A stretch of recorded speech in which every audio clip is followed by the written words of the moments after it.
ইনদাল্লাহ, এটা আল্লাহর কাছে সমান না। কামান আমানা বিল্লাহ, কোনটা কোনটা সমান না? কামান আমানা বিল্লাহ ওয়াল ইয়াউমিল আখিরি ওয়া জাহাদা ফি সাবিলি, তিনটি কথা পরপর বলা আছে, তাফসীর উল্লেখ করা হয়েছে। কামান আমানা বিল্লাহ, আল্লাহর প্রতি ঈমান, ওয়াল ইয়াউমিল আখির, পরকালের, যিনি আল্লাহর প্রতি ঈমান আনবেন তিনি পরকালের প্রতি বিশ্বাস না রাখলে আল্লাহর প্রতি ঈমান রাখতে পারবেন না।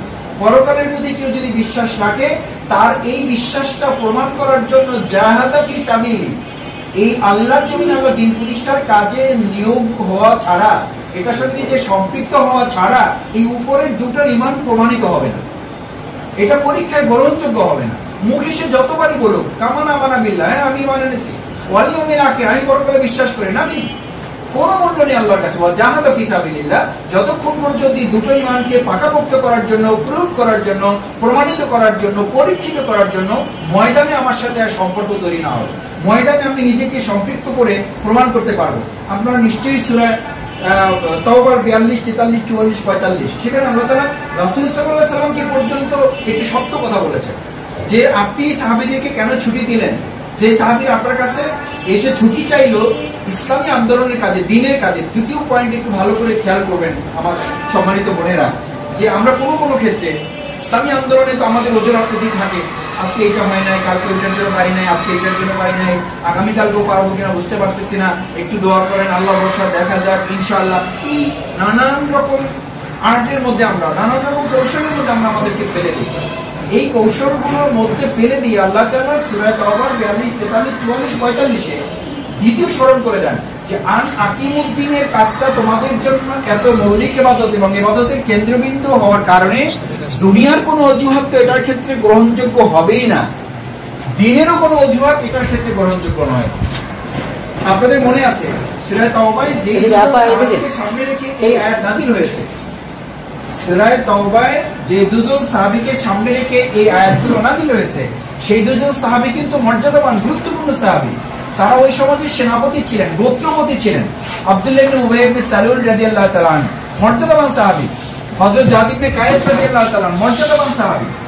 তারা গিয়ে যখন রোম বিজয়ের জন্য, রোমের জন্য অভিযানের জন্য টার্গেট ঠিক করা হলো, তারিখ নির্ধারিত হলো, রোম বিজয়ের জন্য তাদেরকে অভিযানে যেতে হবে, তখন এই দুজন সাহাবীকে রাসূল সাল্লাল্লাহু আলাইহি ওয়াসাল্লামকে বললেন, ইয়া রাসূলুল্লাহ, আমরা যদি ওই জায়গায় যাই তাহলে ওখানে গেলে আমাদের ঈমানের দুর্বলতা তৈরি হবে, কারণ ওখানে আমরা শুনেছি যে ঈমানের দুর্বলতা তৈরি হওয়ার মতো একটা পরিবেশ আছে, অনেক সুন্দরী রমণী ওই সমস্ত রোমের মধ্যে তাদেরকে পাওয়া যায়, আমরা যদি ওখানে যুদ্ধ করতে যাই তাহলে আমাদের ঈমান হারাবার সম্ভাবনা আছে।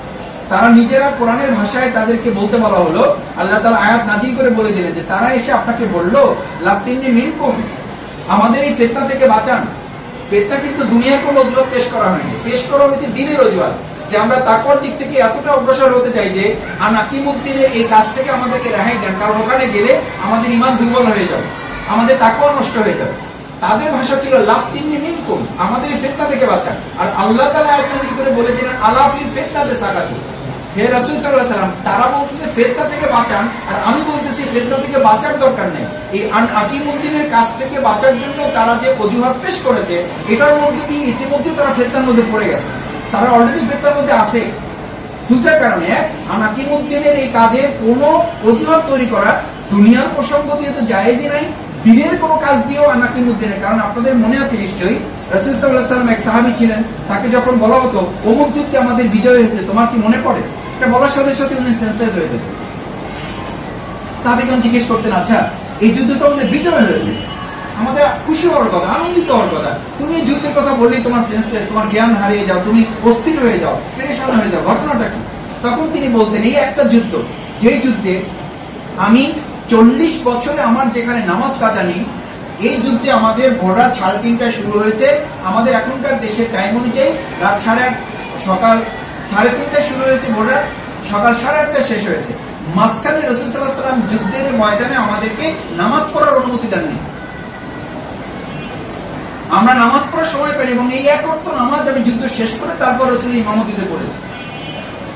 সম্মানিত বোনেরা, আমাদের কখনো কখনো মনে হয় যে আমি তো অন্য ইবাদত, আমাদের কেউ কোনো বোনেরা আমাদের যাদেরকে কর্মী করবেন, যাদেরকে সহযোগী বানাবেন, যাদেরকে ইউনিট পরিচালনা করেন, যারা ওয়ার্ডের দায়িত্বশীল, আমরাও যারা কখনো কখনো মনে করি যে একটু এদিকে দুর্বল হয়ে গেল, এদিকে যদি আমি নামাজ ইয়ানত তারপরে একটু রোজা টোজা রাখি তাহলে বোধহয় এগুলো কভার হয়ে যাবে। আল্লাহ তাআলা বলেন যে দুনিয়ার প্রস্তুতি তো হবেই না, দিনেরও কোনো কাজ দিয়ে এটা তুমি বলবা না, কারণ আল্লাহ তাআলা অন্য আয়াতে বলেন সিকায়াতুল হাজি ওয়া আমারাতুল মসজিদিল হারাম কামান আমানা বিল্লাহ, হাজিদের পানি পান করানো আর মসজিদে হারামের চাবি বহন করা, এই সমস্ত কাজ এই লা ইয়াস্তাউনা ইনদাল্লাহ, আল্লাহর জমিনে আল্লাহর দিন প্রতিষ্ঠা করার ধারে কাছেও নাই।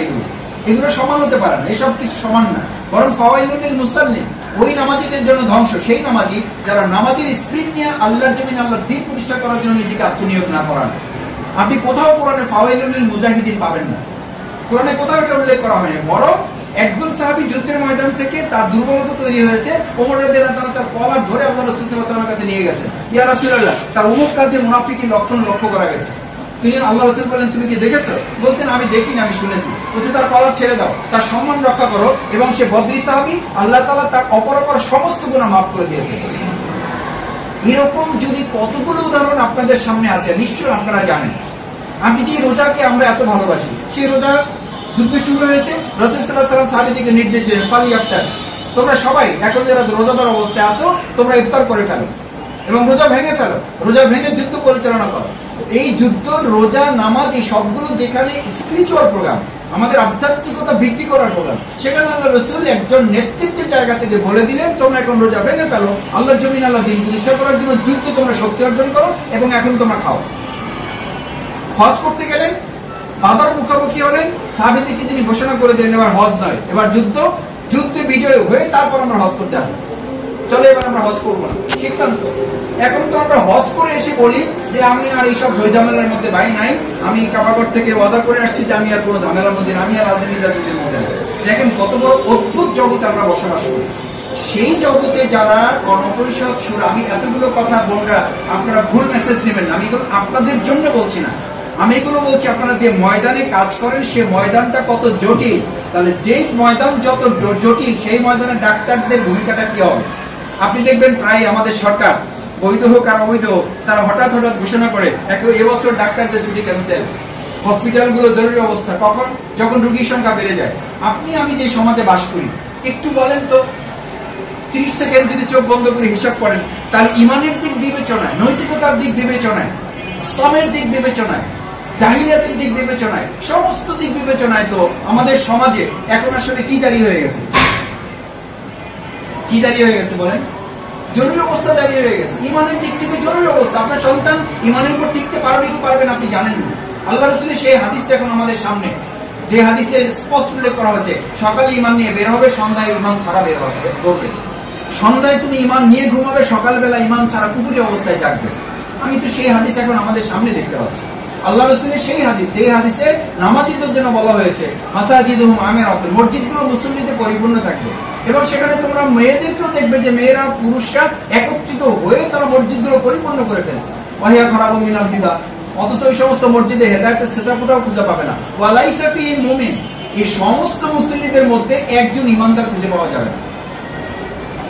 তার মানে আমি আপনাকে বলছি যে সমাজে আমরা আপনারা দায়িত্ব পালন করছি, দায়িত্বশীল হিসেবে আল্লাহ তাআলা যাদেরকে দয়া করে কবুল করেছেন, তাদের অবস্থাটা অসম্ভব জরুরি পিরিয়ড, এমার্জেন্সি ডিক্লেয়ার আল্লাহর পক্ষ থেকে। এই এমার্জেন্সি ডিক্লেয়ার যখন হয়, তখন ডাক্তারদের, ইঞ্জিনিয়ারদের, সচিবদের, আমলা যারা থাকে, অন্য ডিসিদের, এসপিদের সবাই বলা হয় এখন প্রত্যেকের ছুটি ক্যান্সেল। আপনিও যে জমিনে বাস করেন, এই জমিনে আল্লাহ তাআলার পক্ষ থেকে ইমার্জেন্সি ডিক্লেয়ার। এই ইমার্জেন্সি ডিক্লেয়ার করা অবস্থায় আপনার সমস্ত ছুটি ক্যান্সেল করে দেন, আপনার অবসরটুকু ক্যান্সেল করে দেন, আপনার আনন্দ বিনোদনের সময়টুকু একটু কমাই নিয়ে আসেন। যে সময়টুকু একটু আপনি অযথা অন্যদিকে চলে যাচ্ছে বলে মনে করেন, সেই সময়টুকু একটু কাটছাট করেন। আরো কতটুকু সময় বের করা যায়, এই সময়টুকু বের করার উপরে ডিপেন্ড করতেছে আমরা আমাদের দায়িত্বটুকু কতটুকু আঞ্জাম দেওয়ার জন্য আমরা ময়দানে সময় দিতে পারবো।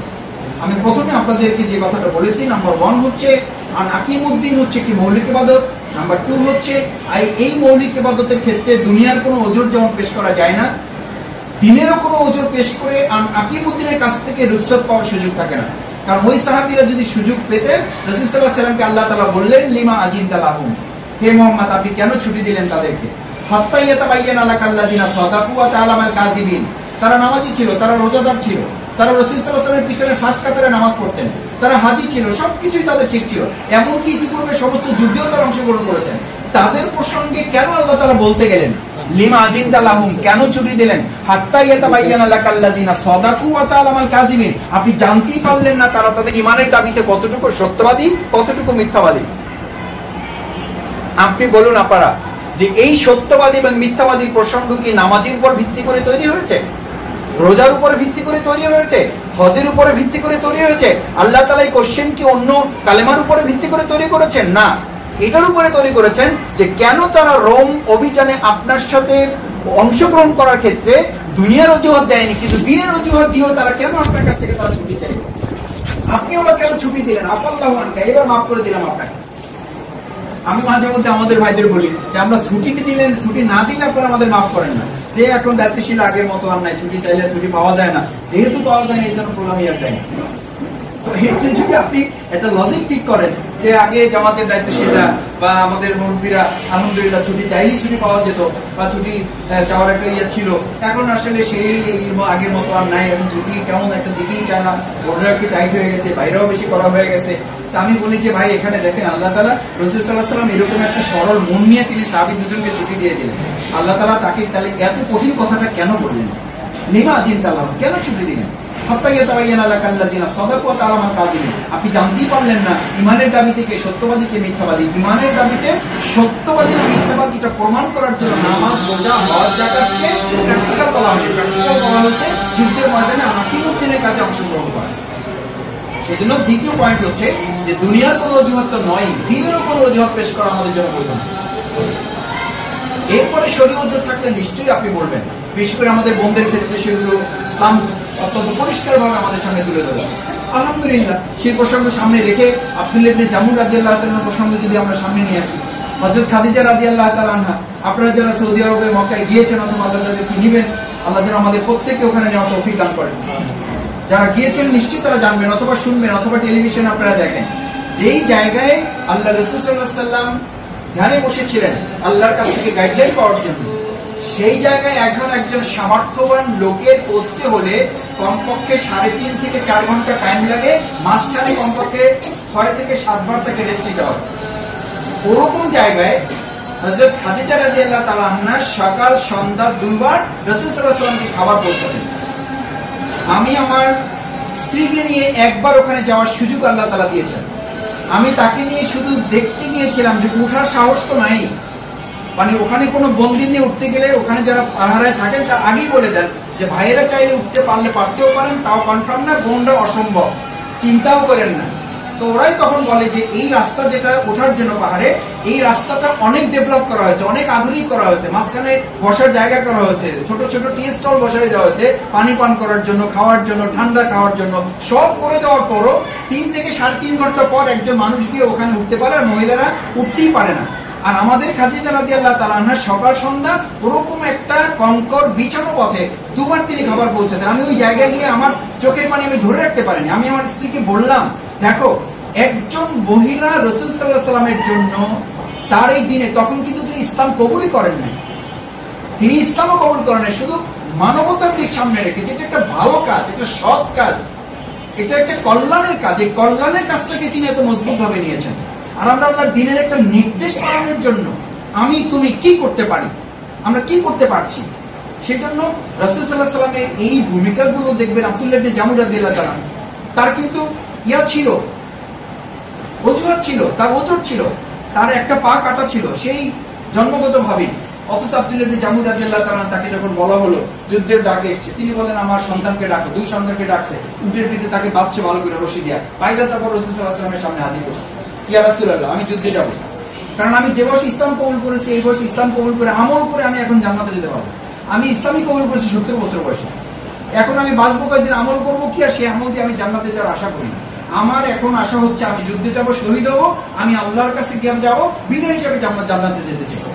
রাসূল সাল্লাল্লাহু আলাইহি ওয়াসাল্লাম বললেন, আব্দুল্লাহ ইবনে জামু তোমার তো একটা পা নেই, আল্লাহ তাআলা তোমাদেরকে মাফ করে দিয়েছেন। বলছে আল্লাহ মাফ করেছেন, কিন্তু আমি যেতে আগ্রহী, আমাকে অনুমতি দিন।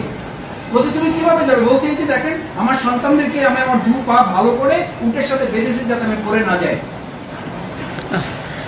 ওজোর তো ছিলই।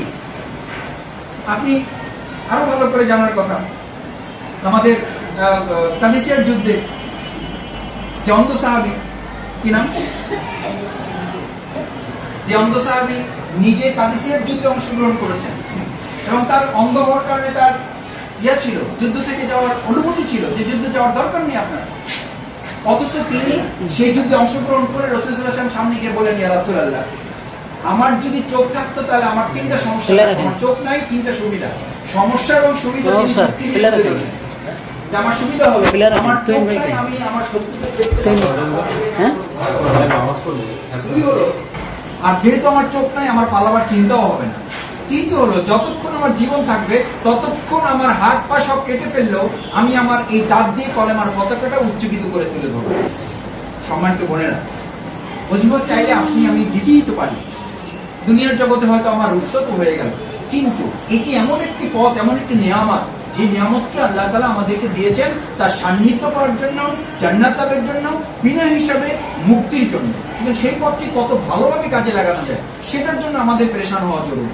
সেটার জন্য চতুর্থ যে কাজটি আমি আপনাদের বিনীতভাবে অনুরোধ করবো, সেটা হলো বার্ষিক পরিকল্পনার আলোকে বাকি সময়টুকু আমাদের কাজে লাগানো। আপনি বার্ষিক পরিকল্পনা আর আমাদের ষান্মাসিক রিপোর্ট যদি একটু সামনে রাখেন, তাহলে দেখবেন যে আমাদের রোপণ বৃদ্ধি যে পরিমাণে হয়েছে সেই রকম কর্মী বৃদ্ধি হয় নাই, কর্মী বৃদ্ধি যেরকম হওয়ার কথা সেরকম সহযোগী বৃদ্ধি হয় নাই, আমাদের সহযোগী যে পরিমাণ বৃদ্ধি হওয়ার কথা সেই পরিমাণে আমরা ইউনিট বৃদ্ধি করতে পারি নাই, যেভাবে আমাদের ইউনিট বৃদ্ধি করার কথা ছিল সেই ইউনিট যেহেতু হয় নাই, তাহলে দাওয়াতি ইউনিটগুলো ওভাবে পড়ে আছে। আবার দাওয়াতি ইউনিট যেহেতু হয় নাই, তাহলে অর্থনৈতিকভাবে আমাদের যে একটু স্বাবলম্বী আমরা হয়তো নিসাব দিতে পারতেছি, নিসাব দিতে পারলে আমরা আরেকটু বেশি টাকা পয়সা ইনকাম করে বা টাকা পয়সা বাড়িয়ে আমরা সমাজ কল্যাণের কাজগুলোতে যে আরেকটু মনোযোগী হওয়া, সেই কাজটা আমরা তো করতে পারতেছি না। তাহলে অর্থনৈতিকভাবে আমাদেরকে আরেকটু সমৃদ্ধ হওয়ার সুযোগ পাওয়া, এই সুযোগটুকু করতে না পারলে, যে জামানায় আমরা বাস করি, যে জামানায় আধুনিক সমাজ সভ্যতা রাষ্ট্র চ্যালেঞ্জ করেছে যে আমাদের নারীদেরকে এগিয়ে দিয়ে সমাজটাকে তারা বহুদূরে নিয়ে যাবে, আপনাকে তো চ্যালেঞ্জ দিতে হবে আমাদের নারীদের মধ্য দিয়ে ইসলামী আন্দোলনকে এগিয়ে আমরা ইসলামী বিপ্লবকে ত্বরান্বিত করবো। কারণ তারা এটার মধ্য দিয়ে মূলত আপনাকে চ্যালেঞ্জ ছুড়ে দিয়েছে যে নারীদেরকে আধুনিক করে আপনার সামনে একটা বড় চ্যালেঞ্জ দিয়ে দেওয়া হয়েছে যে যত ইসলামের কথা বলো, আমরা তাদেরকে চাকরি দিয়ে দেবো, আমরা তাদেরকে মাঠে নামিয়ে দেবো, আমরা তাদেরকে বেপর্দা করে ছাড়বো, আমরা তাদের মধ্য দিয়ে পুরুষদেরকে শেষ করে ফেলবো, তাদের নৈতিকতা, তাদের চরিত্র সবকিছু ধ্বংস করে ফেলবো। সেখানে আপনাকে চ্যালেঞ্জ দিতে হবে যে আমরা এমন একটা জাতি তৈরি করব, যেই জাতির দেখে এমন একটা পরিস্থিতি তৈরি হবে যেটা সোনার মদিনার জন্য সোনার মানুষের একটা ভিত্তি রচনা করবে। আলহামদুলিল্লাহ, ঢাকা মহানগরী দক্ষিণ মহিলা বিভাগ আমাদের সেই দায়িত্বের অংশ হিসাবে ময়দানে তারা আমাদের চেয়েও কোনো ক্ষেত্রে তৎপর। আলহামদুলিল্লাহ, আমরা সেটার জন্য আপনাদের প্রতি কৃতজ্ঞতা জানাই, আল্লাহর কাছে আপনাদের জন্য উত্তম যা কামনা করি। ম্যানেজমেন্টের টার্গেটে সবসময় উল্লেখ করা হয় এ ট্র্যাপ অফ প্ল্যান, মানে পরিকল্পনা ফাঁদ যেটাকে বলে। পরিকল্পনা ফাঁদই হচ্ছে আপনি যে টার্গেট নেবেন সেই টার্গেটে আপনি কখনো পৌঁছতে পারতেও পারেন, নাও পারেন, এটা একটা ঝুঁকি। এই ঝুঁকি সামলাবার জন্যই ম্যানেজমেন্টের পরিবেশ এবং আল্লাহর ইসলামের নীতিমালাও হচ্ছে তুমি একটু বিকল্প পরিকল্পনা রাখো। অর্থাৎ আপনি 122 জন করতে চাইলে 244 জনকে টার্গেট নিতে হবে, যাতে করে আমাদের শহীদ আব্দুল কাদের মোল্লা ভাই আমাদেরকে প্রায় সাংগঠনিক সফরে একটা কথা বলতেন যে মাসুদ, তোমরা তো বরিশালের লোক, তোমাদের মনে থাকার কথা, নদী বা খাল পার হইছো, তো খাল পার হইতে গেলে দেখবা খাল পার হইতে গিয়ে কেউ যদি টার্গেট করে যে আমি কোন রকম কাদায় পড়বো, তাহলে তুমি নিশ্চিত থাকো যে সে হাঁটু সমান পানিতে পড়বে, তাতে কোনো সন্দেহ নাই। তো কেউ যদি কোন রকম কাদায় পড়তে চায় তাহলে তার টার্গেট করতে হবে কমপক্ষে 2 হাজার শুকনায় পড়বে। এই 2 হাজার শুকনায় পড়া টার্গেট করলেই কেবল সে কোথায় পড়বে, মিনিমাম কাদায় পড়বে, আর তাতে পানি থেকে বেঁচে যাবে। এখন আপনি যদি 122 জন করতে গিয়ে 122 জনের টার্গেট দেন, দেখবেন যে কেউ বলবে উনি তো এলাকায় পাই নাই, ওনারা দিচ্ছিলাম হারাই গেছে, ওনারা দিচ্ছিলাম রিপোর্ট রাখে নাই, ওনারা দিচ্ছিলাম উনি তো রিপোর্ট নিয়ে আসতে পারে নাই, ওনারা দিচ্ছিলাম উনি তো অসুস্থ হয়ে গেছে, ওনারা দিচ্ছিলাম ওনার হাজবেন্ড তো নিষেধ করে দিয়েছে। এইরকম করে করে করে করে দেখবেন যে একটা অংশ কোনো না কোনো আপনি বাছাই হয়ে যাবে। ওই যে প্রফেসর মরহুম গোলাম আজম স্যার সবসময় বলেন ইসলামী আন্দোলনে দুটো প্রক্রিয়া সবসময় চলমান, একটা হলো বাছাই আর একটা হলো ছাঁটাই। যেহেতু বাছাই থাকবে সেহেতু ছাঁটাই থাকবে, সুতরাং আপনাকে কিন্তু এই ছাঁটাইয়ের হিসাব সামনে রেখেই আপনার বাছাই প্রক্রিয়াটা আপনাকে প্রবৃদ্ধি বা সমৃদ্ধির দিকে আগায় নিতে হবে।